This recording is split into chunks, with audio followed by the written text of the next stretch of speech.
François-Xavier Bellamy, quels sont pour vous les grands défis pour la France en 2017 en matière culturelle et d'éducation? Il me semble que de toute évidence, le grand défi pour la France aujourd'hui, c'est le défi éducatif. Nous sommes engagés dans une crise éducative très profonde, qui est d'abord une crise culturelle, qui est d'abord une crise intellectuelle et même on pourrait dire une crise spirituelle. C'est-à-dire que nous ne savons plus pourquoi éduquer, nous ne savons plus pourquoi transmettre notre culture. Et ça donne des résultats que tout le monde connaît et qui sont catastrophiques. Chaque année dans notre pays, environ 100 000 jeunes finissent leur collège sans savoir correctement lire et maîtriser les acquis les plus fondamentaux en matière de maîtrise de notre propre langue commune.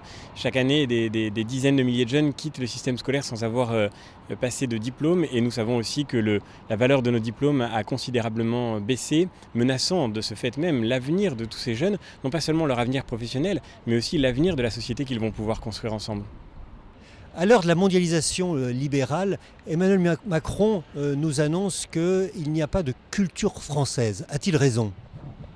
D'abord, évidemment, les faits lui donnent tort et les 80 millions de touristes qui viennent chaque année visiter notre pays viennent évidemment pour ce qu'ils vont y trouver de culture et d'une culture singulière qui fait de notre pays chaque année la première destination touristique, mais qui a aussi évidemment, et nous le savons pertinemment, rayonner dans le monde entier de la force de la liberté que sa culture a produite. Nous sommes les héritiers d'une culture et nous ne devons pas le dire avec orgueil, mais au contraire avec le sens d'une immense responsabilité.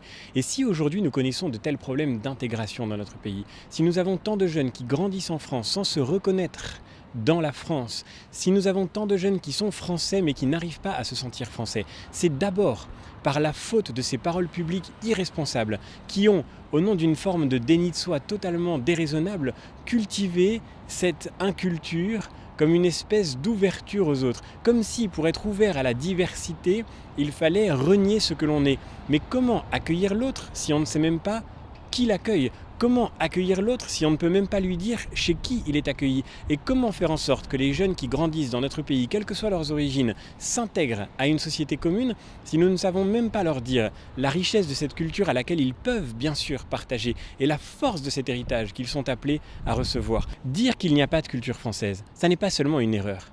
C'est une faute. Et c'est une faute contre notre avenir. C'est une faute contre l'avenir de notre pays. C'est une faute contre l'avenir de tous ces jeunes au nom desquels Emmanuel Macron prétend parler. Plus ils viennent de loin et plus nous devons leur dire, leur faire comprendre et leur faire recevoir ce trésor de la culture que nous avons reçu et que nous avons la mission fondamentale d'offrir à ceux qui nous suivront.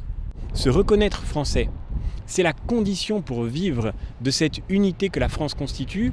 Parler au contraire le langage du communautarisme, du multiculturalisme, faire de la diversité le dernier mot de la politique, c'est défaire les conditions mêmes de la vie en société. François Fillon émet un certain nombre d'idées sur le plan culturel. Est-ce qu'elles vous semblent répondre au défi de la défense de l'identité française, sur la nécessité de diminuer la fracture culturelle ? Ce qui est certain, c'est que François Fillon a été le premier, et je pense que ça a compté beaucoup dans son succès aux primaires de la droite, à parler de la faillite de l'école, à parler de la faillite causée par cette idéologie qu'on peut appeler le pédagogisme, mais qui n'est au fond finalement que, encore une fois, l'autre nom de cette espèce d'oubli de soi dans lequel collectivement nous avons trop longtemps vécu. François Fillon a mis le doigt sur ce malaise. Il a mis le doigt sur ce mal-être qui est au cœur de la crise de l'enseignement, mais qui est au fond au cœur de la crise de notre société tout entière. Et donc je crois aujourd'hui que dans le projet de François Fillon se trouvent, je le crois profondément, les conditions pour reconstruire une transmission des connaissances, une transmission du savoir, une transmission de la culture de façon tout à fait concrète dans les propositions qu'il a faites par exemple pour l'école, qui consiste justement à revenir à l'enseignement des savoirs les plus fondamentaux après des années de dispersion, de diffraction dont le dernier quinquennat n'a été qu'une occasion supplémentaire presque dans la folie.